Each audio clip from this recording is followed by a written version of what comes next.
Strap yourselves in, people. It's the Two Deep NFL podcast. Much to get to today. Jeff Chadiha, Eric Eager, Soren Petro with you as we break down all things NFL. Jalen Hurts, and he surged to the front of the MVP voting with his giant come-from-behind win against the Buffalo Bills.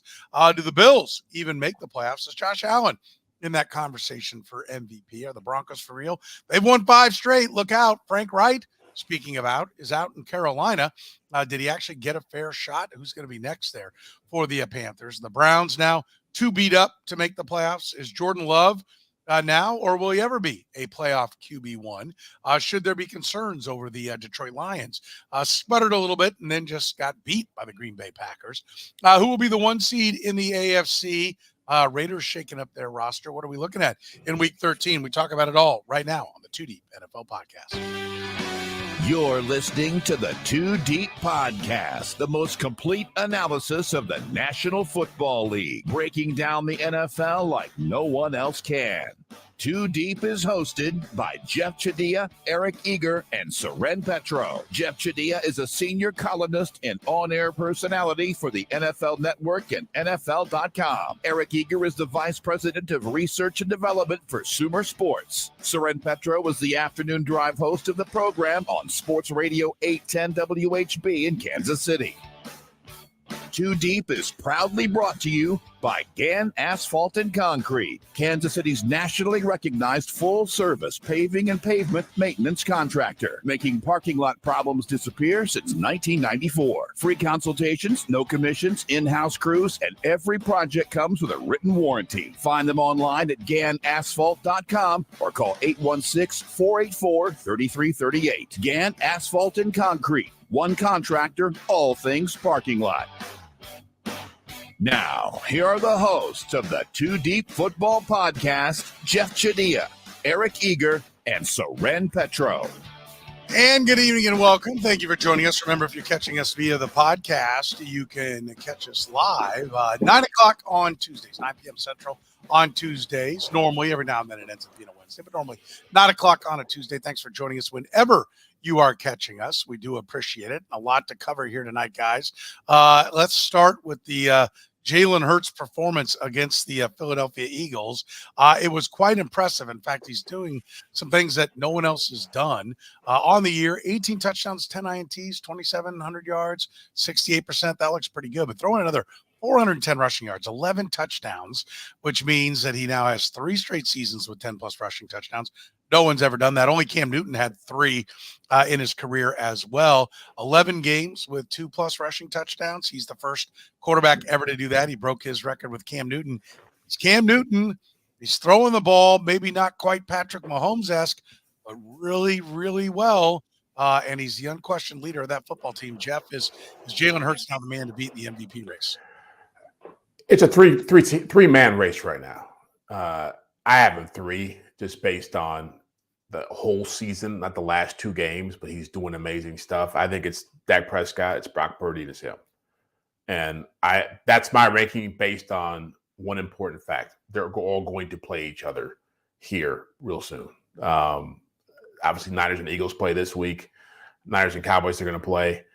I think Eagles win one or both those games, it's a wrap. Jalen Hurts is the MVP easily. But when you look at the numbers Dak Prescott has put up, you look at the numbers Brock Purdy has put up, they belong in the conversation too. And their teams have played very well. They've got good records, but they've played better over a longer period of time than Jalen has. But Jalen has the moments now. And he coming to Arrowhead, winning that game the way he won it on Monday night a week ago, winning this game, in beating Josh Allen, who was playing lights out himself. He was not playing that great in the beginning of this game. Jalen wasn't, but he found a way in the second half to do what he's been doing. And he's a monster.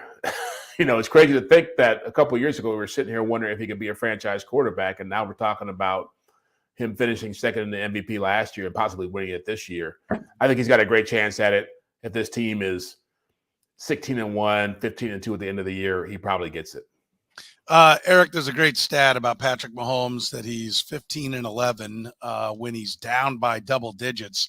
That's by far the best in the history of the National Football League. But Jalen Hurts is second at 8-10, or maybe it's not. No, he's 9-11, and he's won 8 straight.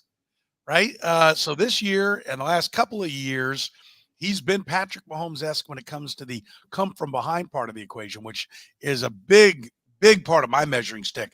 Being good at throwing the ball when they know you got to throw the ball, or maybe it's a little bit different with him and moving the ball when they know you got to move the ball. This guy does it like only Patrick Mahomes can do it.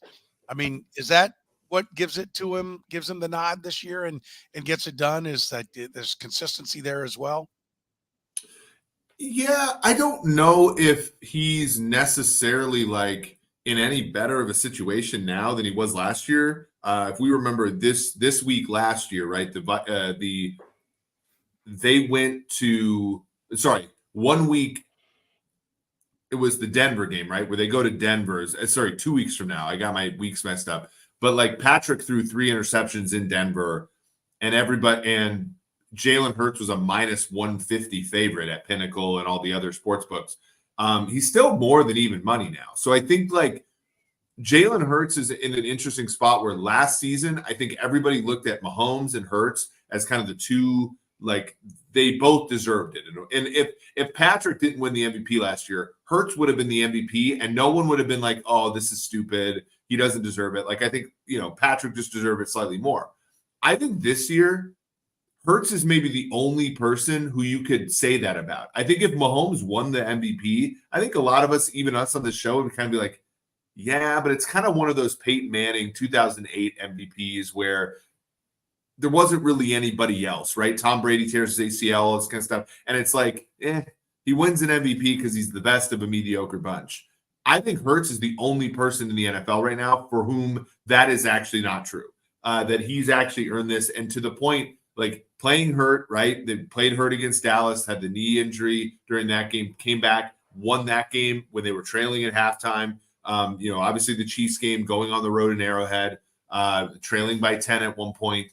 I think he does it differently, and I think it's ugly in some ways. Like when he escapes the pocket now, it doesn't look fast anymore the same way it did earlier in his career. A.J. Brown was effectively shut down against the Bills, but they went to Devontae Smith. They went to Thomas Dimitroff, draft pick, Olamide Zaccheaus. Julio Jones is even out there puttering around a little bit. Dallas Goedert broke his arm a couple weeks ago. They're still going strong there. No Lane Johnson on Sunday, still fine. Bad weather, all this kind of stuff. I think Hurts is probably a guy, I wouldn't be all that angry, even though he's not top in any metric, if he won the MVP, because, at the end of the day, this is a team game. And when a team gives you that big contract and they build around you, it's your job to win, and he's winning. Yeah, no, I listen. There's 2 ways to look at it. Who's going to win it and who should win it. Let's be clear on that one, right? Like Jeff talks a lot about the way the voters vote. They like the new thing. He was the new thing last year, but then he got hurt, and so he didn't get it. So now they get a chance to go back to where they wanted to go last year. And so I think the voters are thrilled. He's validating what they were thinking early on, what they probably said in numerous radio interviews or columns that they wrote, that he was the MVP. And then he got hurt, and it was easy to come off of that and go another direction and go to the guy who's been the best player in football. But now he's doing it again. So it validates everything everybody else wrote. They can feel good about it. And they're still getting to vote for the new thing. Right? They want to give it to a new guy. So for all those reasons, then I agree with what Eric said. And Jeff, what you said, he's the best player on the best team. And I saw the one, it's like, how many of those touchdowns are 1-yarders? Oh, more than anybody who's ever had 1-yard touchdowns. I think, here it was. How many of those rushing TDs are 1-yard tush pushes? I don't care. He's the reason they can do it, and no one else can. That's the point. Then somebody else do it. They won't even let Patrick Mahomes in Kansas City anywhere near a quarterback sneak. So the fact that changes the calculus of the game. Yeah, the fact that this guy does it time and time again. And by the way, I do agree his leg drive and his strength is a part of it, and he's clearly tough enough to be in there. Something that the Chiefs don't think Patrick Mahomes is tough enough to do. Let's call it the way it is. Yeah. And they give this guy, they ask him to do it not just to the goal line, but on every 1 yard to go. With a bad knee. Yeah. I mean, so no. We will not grade down for tush push first downs and touchdowns. We will celebrate the balls this guy has and the toughness that he has. Absolutely. I got no problem with Jalen Hurts. There's also, I mean, this is why I wanted to bring up Dak and Purdy. There's also, it's not a smear campaign, but there's such a reluctance to give those guys love. Dak obviously has had his run with the Cowboys, and it's almost like it's been invalidated what he's done over the last 5 weeks, which has been play really high-level football. And Brock Purdy just happens to be a guy who got a winning lottery ticket to run the 49ers offense. And it's just, you look at their numbers, I think it shouldn't matter if you're playing with a great team or you're playing with a lousy team. If you're playing at a high level, excuse me, a lousy supporting cast. If you're playing at a high level and you're doing it week after week, at some point you should get credit for that. Now, again, I think Jalen Hurts is going to end up winning the award based on how he's trending. But for people to sit here and think that Brock Purdy shouldn't even be in the conversation or Dak Prescott shouldn't be a front runner is ridiculous. Well, I object because I don't have Dak as a front runner, so I'm ridiculous there. Or a leading candidate. I mean, who are your top 3 candidates right now? Dak statistically has been a top 2 quarterback in the NFL this year. And every time they're down, he bombs. Like I'm sorry, I don't know how many times you have to watch that. They've lost to the Eagles and the 49ers.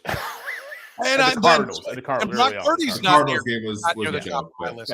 They've lost the 2 best teams in football, arguably. But like, so I'm sorry. So we're voting. We just give it to whoever quarterbacks the team that finishes with the 1 seed. Usually. But do you? What? Is that no? I'm just saying it's a quarterback's award, and so if you're going to pick the 3 quarterbacks who are playing the best right now, those are the 3 guys who are going to be in the mix as of today.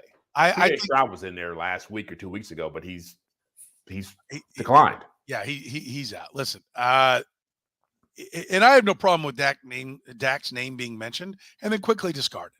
And I have no problem with Brock Purdy's name being mentioned and then quickly discarded. Okay, the MVPs, the most valuable player conversation consists of Jalen Hurts, Josh Allen, Patrick Mahomes, Tyreek Hill. Look, I love Josh Allen, but I can't put him in the MVP category when his team is 6-6. I think someone said that earlier. Like they have said it, but I don't understand how. If he's in there, then Dak Prescott should be in the conversation. If they finish 11, I don't understand how Brock Purdy surfing on the work of John Lynch should get him the MVP either. Your commitment to not giving Kyle Shanahan credit is so funny. Yeah. Like your hatred for the square jawed head coaches of this league is so. And you're right. I should mention and Kyle Shanahan. I will give Kyle Shanahan the Coach of the Year award before I'll give Brock Purdy MVP. Yeah, for sure. No problem with Shanahan winning Coach of the Year. I think no problem with that. But I got a problem if Brock Purdy wins MVP. If the Bills, so somebody said, and Max in the chat, the one thing, like when you look at expected points added, which is an advanced stat that people have used now, the winner of the MVP is almost always a top 2 player in that metric. The only person who hasn't done it is Cam Newton back in 2015, but that was a 15-1 year recare, much like his Auburn team in 2010. Like he carried that team, and so he won it. But for the most part, you have, and the person who has the most expected points added in the NFL right now is Josh Allen. And the one sneaky thing is if they win out with a late bye, right? The late bye. Who had a late bye in 2020? Tampa Bay, right after they got killed by the Chiefs. Late bye, win the Super Bowl. Even all the way back to the 0-1 Patriots when there were 31 teams in the league. That Patriots team had a week 16 bye, right? If you look at the history, the Chiefs had one of the earliest byes of a Super Bowl winner in a long time last year. They had a late bye in 2019. If Josh Allen wins out with that schedule, if you look at that schedule, Kansas City, Miami, like a bunch of great teams, he will win the MVP. The issue is that team will not win out because their coach has lost. But he is a candidate, Allen. You have to keep Allen's name in there. Listen, I do. I said watching that game end, like how many times do we have to sit and watch Josh Allen watching the defense give up a score to lose the game? And part of that, like, I'm not going to blame Josh Allen for scoring. I think the idea that you can score with no time on the clock just whenever you want is so preposterous. Andy Reid has said it for a long time. First, you got to make sure you score. Then you along the way, if you can, you drain the clock. But when you're down, you got to score, because if you don't score, it doesn't matter how much time you take off the clock. And I do get that. But there is something flawed in Josh Allen and why he is 2-6 in one-score games this year. By the way, they're 6-6. They're 4-0 when they kick people's ass. If it's a one-score game, they're 2-6. Same thing with Justin Herbert. There's a flaw there as well. That, here it comes down to the end. And boy, Herbert, what tough luck. That Brandon Staley's a dumbass.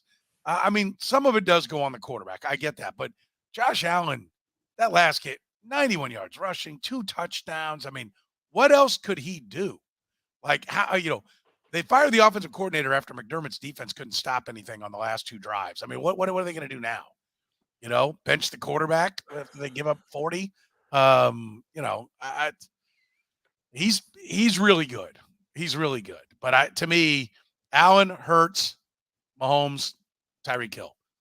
I won't be mad if any one of those 4 guys win. So if Dak beats the Eagles, or if Purdy beats the Eagles, you're not giving them any kind of elevation for that. Yes, I will. Well, why are you wanting to give them the award until they do that? Because I think those are games that they can have their moments. I'm telling you, Hurts has enough moments in this season, like marquee MVP moments, where you can say, yeah, that's what the MVP should look like. Yeah. But, and someone mentioned, I did mention Josh Allen's being a dark horse if they get on a run, as Eric said. But yeah, I think that those games, I don't think Philadelphia's a lock to win those games. I think the way both those quarterbacks are playing, it wouldn't surprise me if they lost both of them. Mm-hmm. Yeah. They should have lost the game in Philly. Dallas at first and goal from the 7 with like 20 seconds left, and McCarthy runs a quarterback draw. The only reason they get bailed out is because there's a false start, and then they run a play with no chance, get sacked. Like, I'll say this. I actually think Purdy is much better than most people give him credit for. I think he's kind of in that Jared Goff realm of life where, we've convinced ourselves at times to put Jared Goff in the conversation, especially in LA. I think Dak is firmly, in my opinion, overcoming some things from a coaching standpoint, and for that reason should be in consideration. Like, Dak has played phenomenal football for most of the season. And this is despite the fact that I think in a lot of cases, McCarthy's a good coach, not a great coach. And I think Dak right now is playing like a great quarterback. So I think in a lot of ways, it's kind of the opposite, Purdy and Dak. Whereas Purdy's riding coattails. He's a good quarterback, not a great one. I think Dak is getting good coaching, not great coaching, and playing great. The 2 Deep NFL podcast is brought to you by Gann Asphalt and Concrete, nationally recognized full-service paving and pavement maintenance contractor. Parking lot problems, they've been making them disappear since 1994. Find them online at GannAsphalt.com. That's GannAsphalt.com. Do the Bills make the playoffs, Jeff? Yes. Okay. They were sitting at 7-6 2 years ago. Similar issues. And they found a way to win, I think, the next 4 games, and then a playoff game against New England, and lost to the Chiefs. A divisional round game here.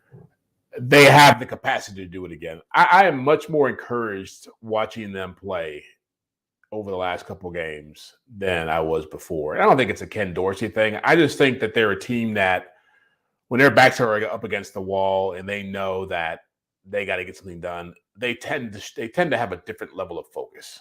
And you mentioned some of the games they've lost. I mean, some of that's on Josh Allen, which is, again, why he's not, higher in my MVP consideration right now, because he can get careless with the football and they take risks and they don't realize their margin for error isn't as wide as they may think it is. But you watched them against Philadelphia. I was like, this is the team that we thought we were going to see last year. This is a team that very easily could make a run to the Super Bowl, win a championship, because their defense wasn't great, but my God, the plays that were getting made on the field by Allen, by Diggs. I mean, Gabe Davis had a huge miscommunication at the end, but he was playing well. That young tight end is good for them. James Cook has come around. When they're on, you watch them play, and it's just like, this team is a monster. Yeah. And so I just feel like you lose enough games. they're good enough to beat everybody who's left on their schedule. I know they got a daunting schedule. I could easily see them winning their next 5 games and being a playoff team. I think, at the Chiefs, that's tough. And I do wonder if they would lose that, would that torpedo their chances. At that point, they pretty much got to win them all. But they just took the Eagles to the wire on the road. Oh, agreed. But that doesn't mean they're going to play that way every time. Yeah. I'm with you. I think the Bills are really good, and I want to say that they're going to be in. And I'll give you one other compelling reason as to why I think they very well could be in. Cowboys at home, I think they'll handle that one. At the Chargers, they'll handle the Patriots. They'll handle at the Dolphins as a complete wild card. I think they need to go 4-1, right? 10-7. I think we'll probably get them there. Yeah. The good news for them is what they're chasing. Like, I don't think the Texans are going to sustain what they're doing. I think they're going to end up at best 9-8. They've got to get in front of them. The Broncos are getting ready. We'll talk about them in a minute to go through a hellacious part of their schedule. They've got a gauntlet they're going to run through all on the road coming up. The Colts, is anybody buying the Colts? Gardner Minshew and the Colts are going to hang in much more than a 9-8. The Browns, we're going to talk about how banged up they are. The Steelers, the good news is what they're chasing. Yeah. Right? Like I don't think what they're chasing is going to require them to go, 5-0. Yeah, there are 3 open spots in the AFC as far as I see it. If you look at the playoff picture right now, Steelers, Browns, and Colts, all 3 of those teams could be out by the time we get to Week 17. Do they make it? Do the Bills make it, Eric, when it's all said and done? Yeah, it's going to be tough. To your point, you just read that off.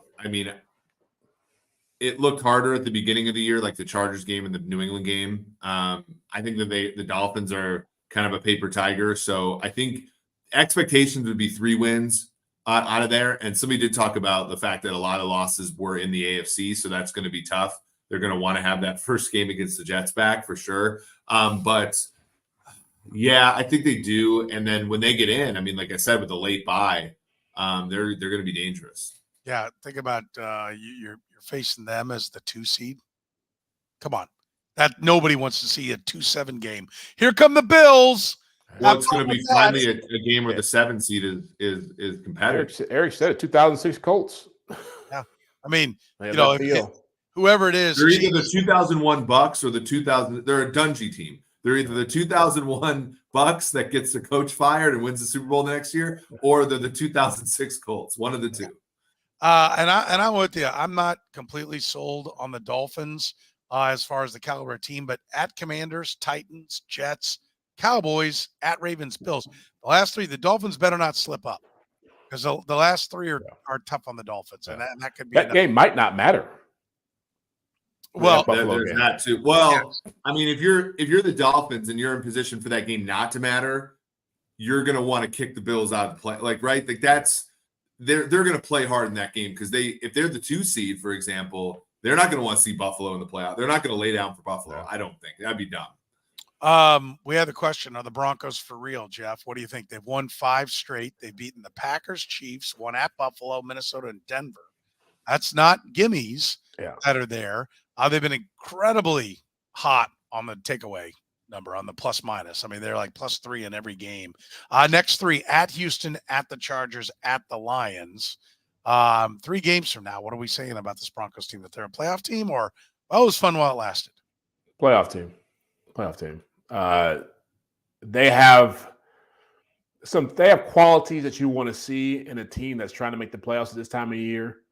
1, they can run the ball effectively. 2, their quarterback understands what he needs to do to help his team win. He doesn't need to be a 300-yard passer, 4-touchdown type guy. He needs to be a guy who makes a play here or there and manages the game well. And I heard people say, they can't keep up the turnover. I think they got 15 in the last 4 games, some crazy number like that. But they're playing more with the defense we thought that they would be. They're not as bad as they were in the first 3 weeks of the season. They're probably not as good as they're playing right now, but somewhere in between there, Justin Simmons, Patrick Surtain, they got rid of some guys who weren't buying in, like Frank Clark and Randy Gregory, and Nick Bonito has been a revelation as an edge rusher for them. So, I think, again, because of what they're chasing, as you mentioned, they got a pretty good shot at getting in. And when you're talking about beating those teams, it'd be different. We're talking about, oh, they beat the Panthers, they beat the Bears, they beat all these teams that aren't going anywhere. They beat 5 teams that legitimately have playoff hopes, including probably the best team in the AFC right now. So go ahead. No, I'm sorry. I stepped in. I'm saying, so to me, they're legit.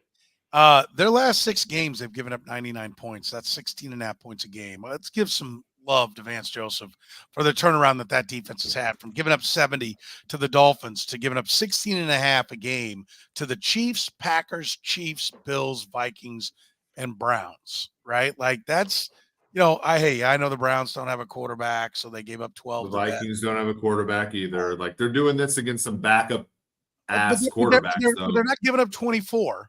They're giving up 16.5.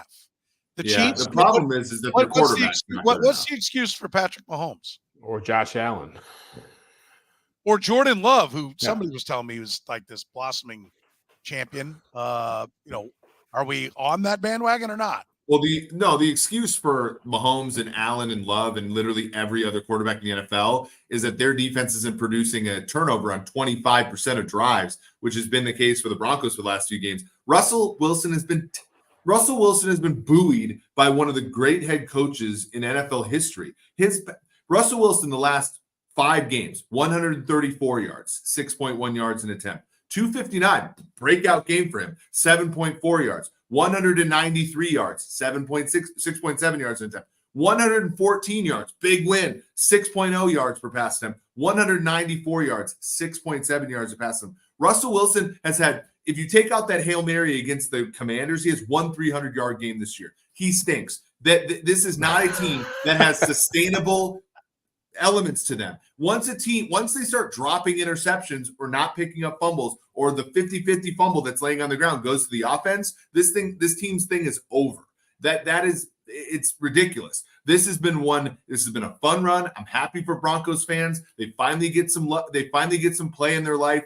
They finally get to be above 500 around Thanksgiving. I'm happy for them. It is a noisy, fluky set of events that have gotten them here. The fact is, the last 2 weeks, it's been wins against Josh Dobbs and Dorian Thompson-Robinson. This is Josh not Dobbs a winning now. football team. I don't even know where to go because one of the great head coaches of all time who won That's right. one I don't remember that in week 3 with a Hall of Fame quarterback, for 15 years. I mean, listen, Sean Payton's fine. He's pretty good. He's doing great. He went 9-8 with Trevor Siemian, Taysom Hill, Jameis. I think you like to blow up those around what you're wanting to bomb, and you want to bomb Russell Wilson, so you inflate everything around it. Russell Wilson, you need to quit trying to carpet bomb and give some credit for running what's being asked of him to run. All right. Which is, no, I don't think anybody's asking Russell Wilson to be in the MVP race, but I mean, if you want to quote some stats, I mean, his aren't that bad overall when it comes to like touchdowns and interceptions, but I'm with you. I'm not here to say, hold on, Petro. Let me finish. I'm not here to say that Russell Wilson belongs in the MVP. I'm not, but I think you're right. I think turnovers equal turnaround. The ball's going to start bouncing the other way, and it's going to be tough. And I think 10-7 is probably the ceiling on what they can do this year. And if they don't get to 10-7, they don't get in. But let's everything around. He's not a bear trap on the ankle of Sean Payton's brilliance. I'd slow down on that one. His interceptable pass ratio is the exact same as last year. He hasn't thrown a pick this entire streak. It's luck, Petro. I know you don't believe in luck, but it's luck. This whole thing, this is they've got in that Vikings game, Petro, they got 4 turnovers in Vikings territory and ended up with 5 many field goals. They're not doing anything special. The other teams are playing quarterback. Like last night, the Bears intercepted Josh Dobbs 4 times too. This is not splitting the atom. This is just playing the schedule the way it's been played. I'm happy for them, but it's not sustainable. Well, stop keeping us in suspense. Yeah. What So are you saying? what's the question? Are they going to make the playoffs or not? Yeah. The question was it. I think they finished like 9-8, and I think that they don't make it. No, I don't think they make it. How about all that fire and at the end it's like, That's maybe, right. I don't think so. That's an implosion. Really? Yeah. You got listen. Let me give you a tip about talk radio. Okay, when you go on that kind of diatribe, then you hammer it home with a big finish and say they'll be lucky to be above 500. Hell no, they're not making the playoffs. Yeah. You don't do all that. They didn't teach me that in PhD school. The Petro. tiebreakers don't work out for them. I don't think so. Look at the division record. Keep going. Keep just all the way to the finish. Pound, pound, pound. Come on now, Eric. Finish strong. They didn't teach me that in school, Petro. I know. I'm giving you the talk radio talk. Nobody likes somebody to scream and yell and then be like, maybe. All right, Frank Reich. He's out in Carolina. Is this just we're watching David Tepper take over the mantle of Dan Snyder amongst the National Football League? Is that franchise doomed to never have any success? It's tough for him to say, based upon the way he's been hiring and firing coaches since he got there, that it's like, oh no, this is just a one-off. This is the consistent theme for what's going on there. How bad is it in Carolina after Frank Reich's out? It's pretty bad. And look, I can't really defend Frank Reich here because I thought after the way they played in that game, it felt like this is not going to end well, regardless of what their record says. The quarterback, Bryce Young, has not progressed in the way they would have hoped. I think he's certainly a victim of the success of C.J. Stroud and the brief success, the early season success of Anthony Richardson.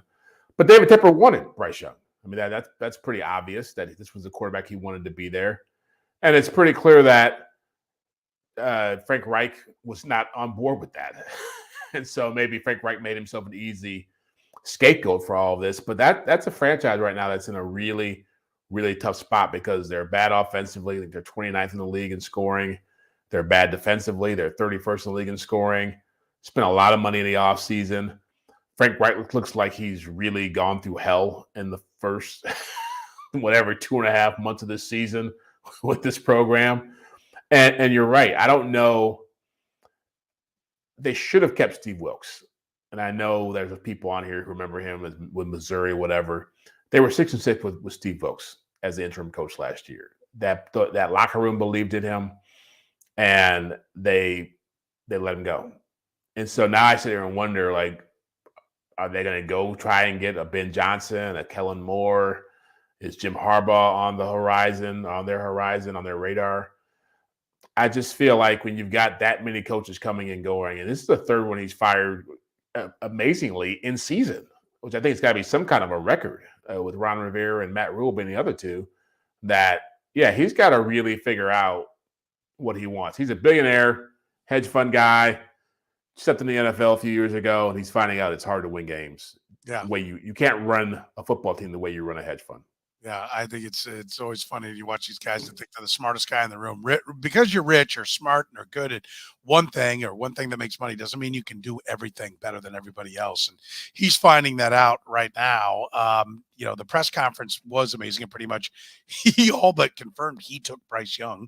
But no, listen, there's lots of people in this building that were on board with that one as well. Well, then you're all wrong. I don't really care. Like, you've gotten it wrong to this point, Eric.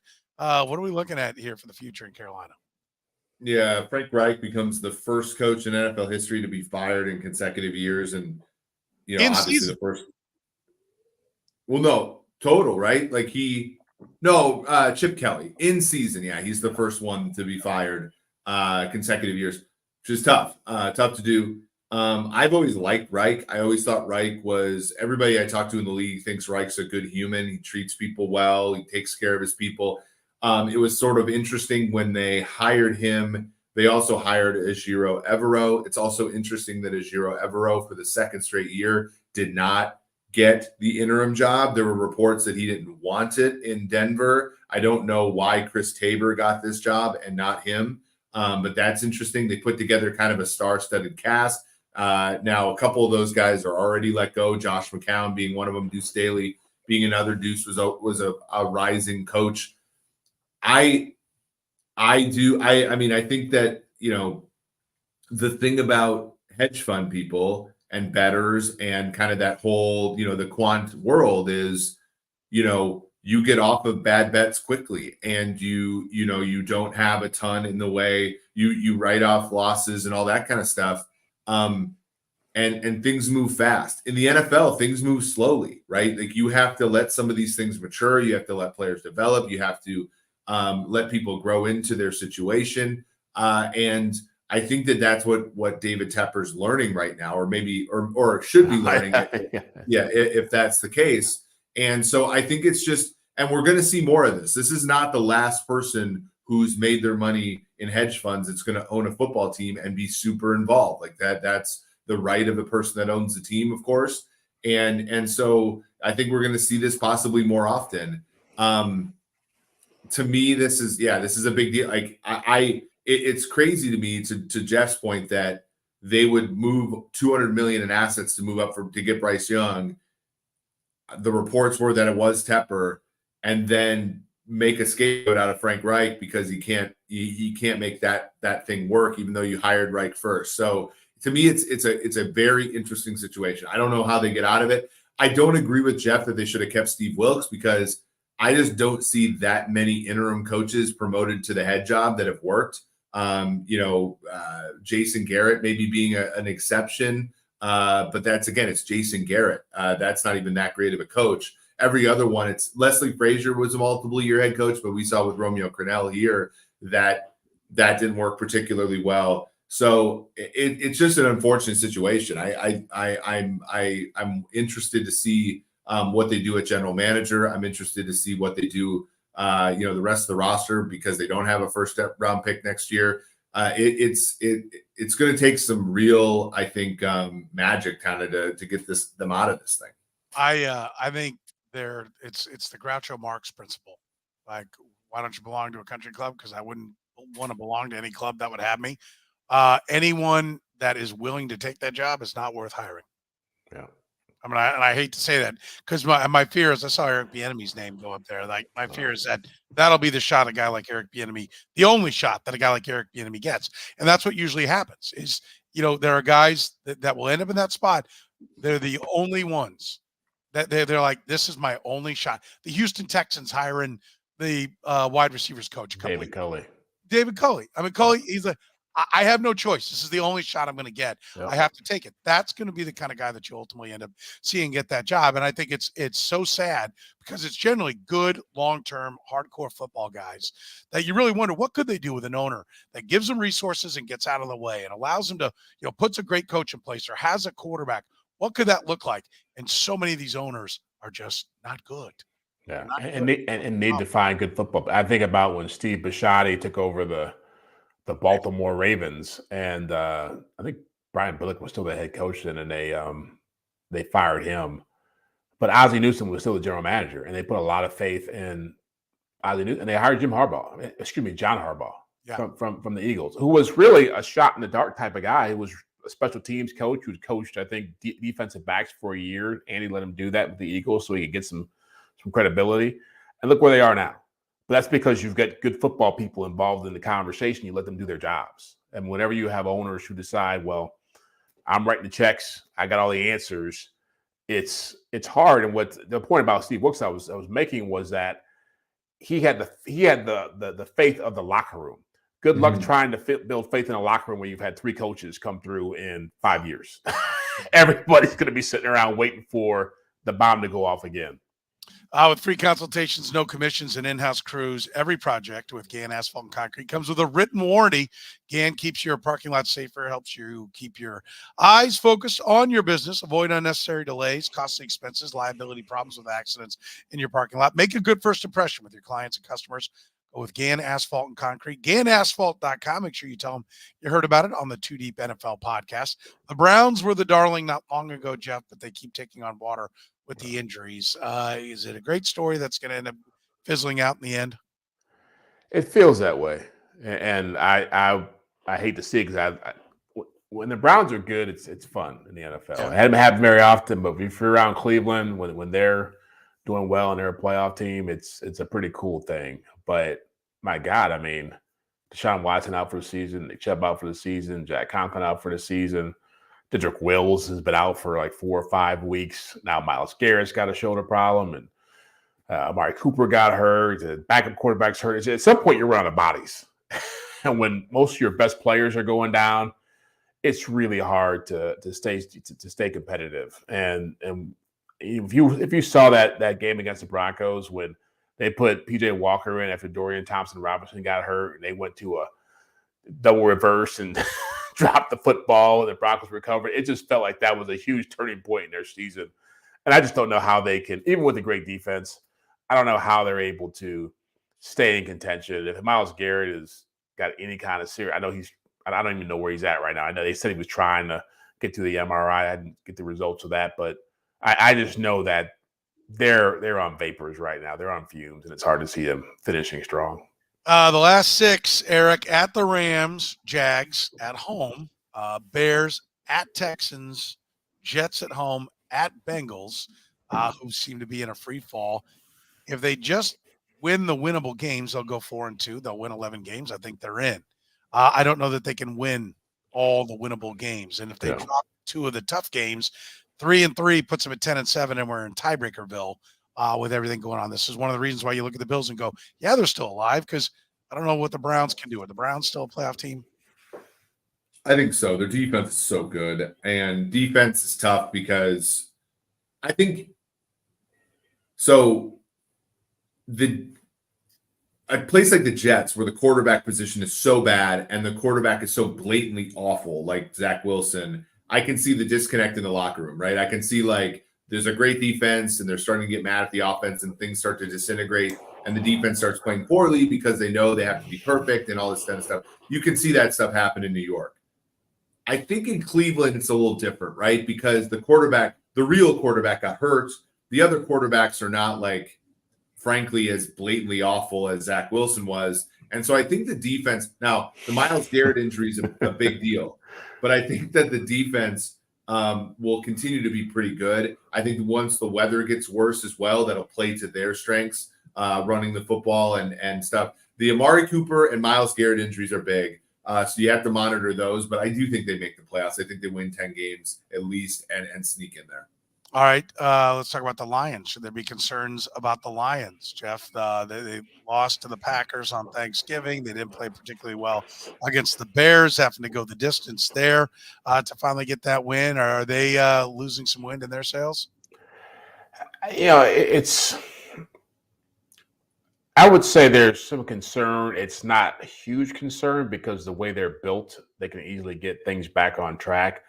But much like in our last podcast, when we were talking about the Chiefs' run defense and how big a deal that is, it's kind of a big deal that the Lions don't rush the passer very well. They don't get a lot of sacks.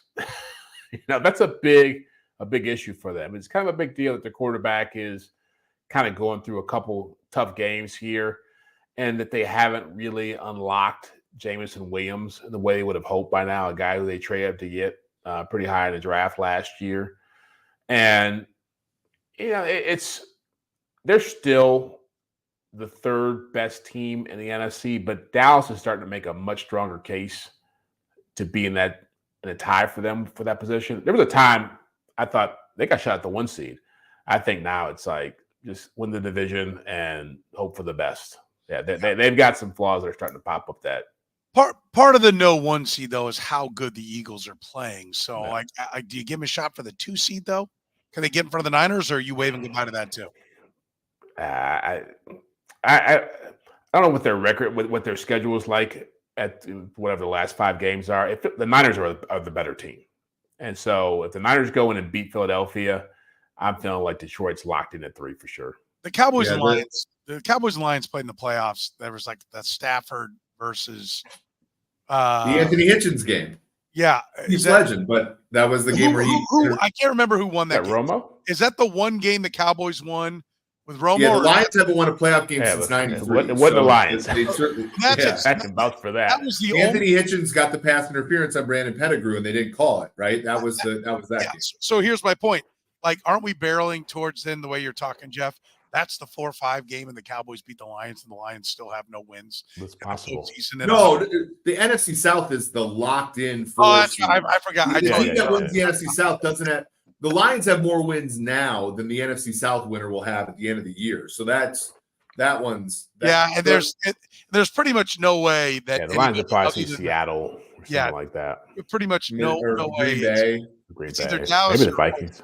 Either Dallas or Philly's going to be the five. So there are going to be two bad-ish, I guess, unless you can count unless the team improves. Like right now, there are probably two. If you count the Seahawks as bad, which whatever, but there's but Seattle beat Lions Detroit. have a winnable game in the playoffs. Yeah. Can I just say this about the Detroit Lions? You can't take first games, bad things happen. And so it'd be easy to be like, oh, well, it's kind of a fluke that they beat the Chiefs, except for the problems that the Lions exposed have been the problems for the Chiefs all year. So I don't think it was any fluke. I think they're two pretty evenly matched teams right there. But if they don't have that win, what are you saying about a 7-4 team that's beaten the Falcons, Packers, Panthers, Bucks, Raiders, Chargers, and Bears? There's not a winning record in there. If they don't have a 21-20 win against the Chiefs, how much roar is there actually in Detroit? For all them Dan Campbell, there's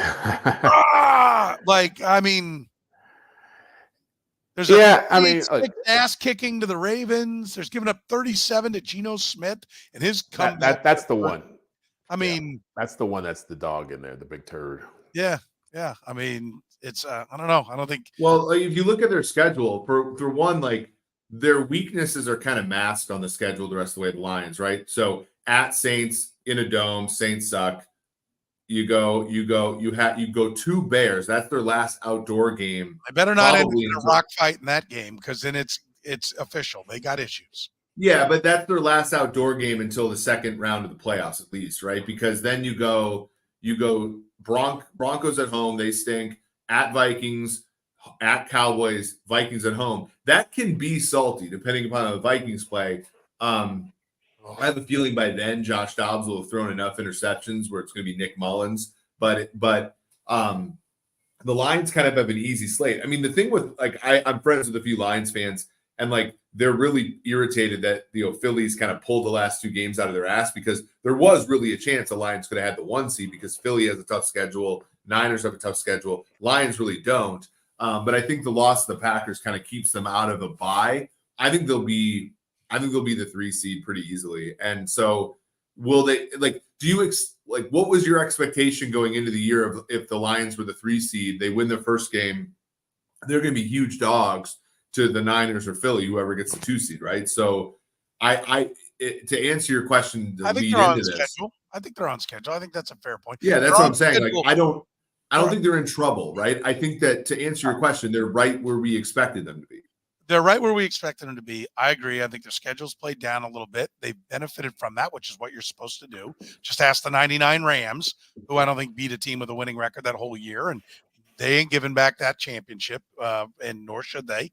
No, I think they're right on schedule, but I think that there was several weeks ago, there was an idea that they were no longer just the best team in the NFC North. They were a legit conversation to be the best team in the NFC. And I think that has kind of gone by the wayside right now. And again, much credit to the Eagles. They've done a lot to tell everybody, take a number, right, when it comes to the NFC. You mentioned the Packers and Jordan Love. What is Jordan Love? Are the Packers, Jeff, going to be giving him a contract extension? Is Jordan Love, based on the fact that they did this, the first time ever, no 5th-year option, but a 2-year deal that we can cut you on kind of thing, was like a middle ground. Is Jordan Love the first guy to go $25 million a year where they don't hate me and they can put some talent around me is not so bad? Or does he have an agent that says, listen, if Daniel Jones can get 45, my guy just went out and, threw 27 touchdowns and 13 interceptions, and he needs 45 million. What is he, and how's it play out in Green Bay with Love? Well, he's a young quarterback starting his first year as a full-time starter who's trying to figure it out. And now it's who they got to pay or what? Exactly. And so I feel like his supporting cast, it's not a disservice. It's what they chose to do. And I understand why they did it, their strategy here. All these guys around him are young players. They're first or second year players, receivers, and they're trying to figure out how to play together, how to make it work.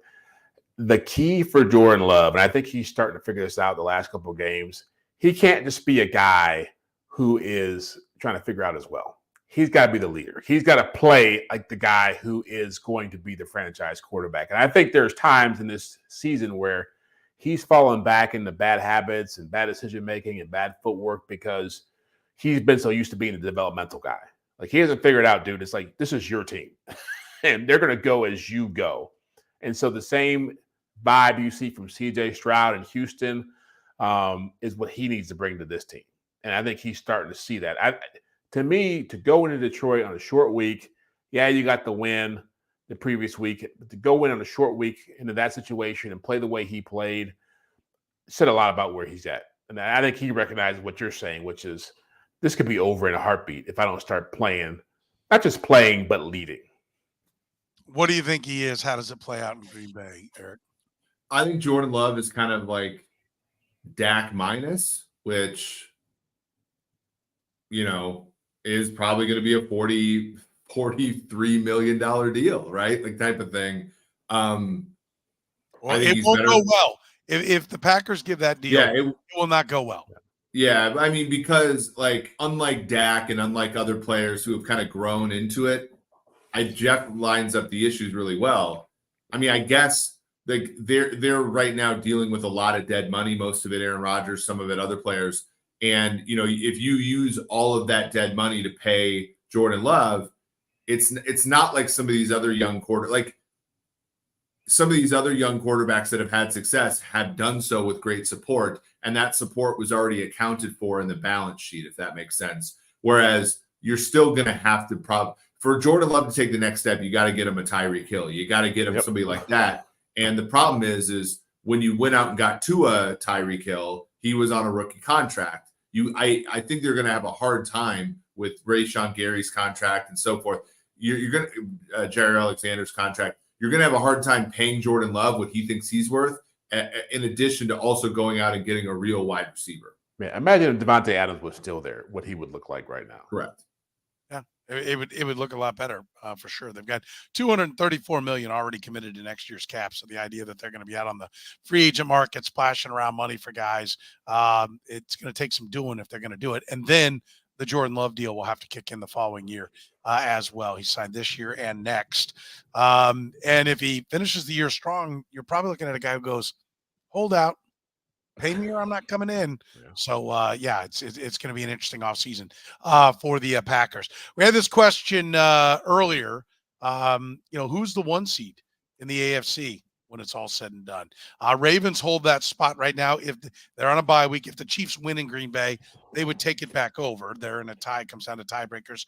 Chiefs have the better AFC record. Next 4 for the Ravens at Jacksonville, the last 4 for the Ravens is at Jacksonville, at San Francisco, Dolphins at home, Steelers at home. The Chiefs have one of, if not the easiest schedule coming down the stretch. Now, there are teams like the Bills and the Chargers who are supposed to be a lot better than what their record has been this year. Is it just those two? Are you open to the Dolphins? Are you open to the Jags, Jeff? Who ends up being the 1 seed?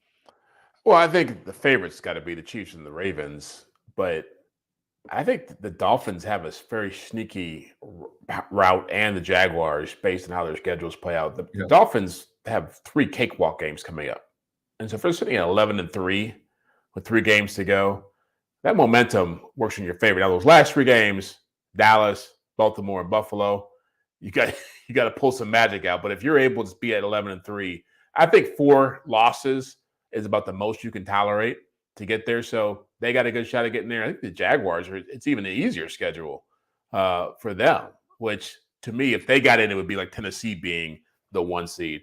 People say the Chiefs are 1. We'll see. I mean, I think this is a tough game this week. They have the capacity to slip up. I think the Bills beat them.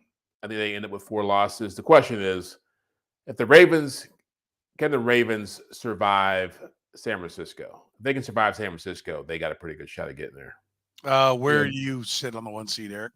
Well, yeah, I think the issue is December 17th, a night game, the Ravens and the Jags play each other. So I think that one's one. If you're a Chiefs fan, for example, you're looking at that and you're saying, okay, one of those teams is going to get culled from the one seed opportunity. But to Jeff's point, Jags schedule, Bengals backup quarterback, at Browns backup quarterback.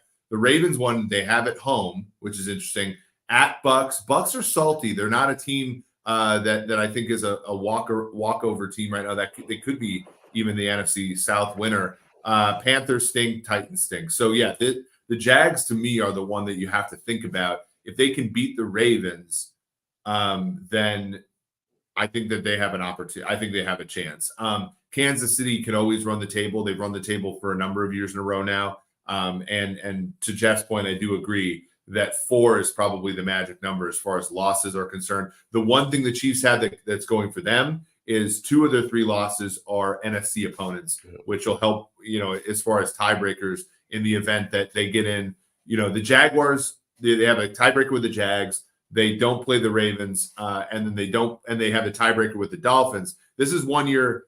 Remember in 2021, the Chiefs lost to all the division winners in the AFC. They actually have the tiebreakers in those cases. So I think it's Chiefs, Ravens, and Jags. And I think the Jags are really live here. Yeah, I don't think listen, I don't think anybody can go undefeated. And I think if you have only 4 losses, you will win, period. I think it's as simple as that. That's where that's going. That's where it'll get it done. Listen, is there anything to be seen in the Raiders cutting Marcus Peters and cutting Roderick Teamer? I mean, do you put anything into that? Antonio Pierce is clearly trying to create a culture. We understand, Teamer got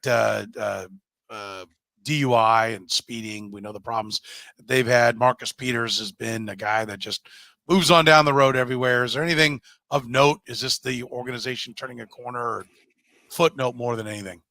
I think it's more a footnote. I think Antonio Pierce is just, once guys in there are going to do what he says. This is his chance to show he can be the coach, and there's no real. At some point, you got to take some scalps to show people you're serious. And I think with the Peters thing was more about effort, right? It was more about he was not really down or trying as hard in some situations. No. Imagine that. No. One thing we know about Marcus Peters is that if he's not feeling you, it's going to be a tough marriage. So I think Antonio Pierce sensed that and said, you know what, it's probably time for you to leave. I think he gets picked up by somebody else. I think a playoff team takes him. Yeah, and have fun with that. Eric, you see anything there, the Raiders? I like Marcus Peters, but yeah, as a guy. No, Marcus Peters was a very good Chief. Can we get to that conclusion? I love how Soren, if Marcus Peters is one of the worst Chiefs ever, where does the list start? There's a lot worse characters are showing in that uniform. They were 1-5 in 2015.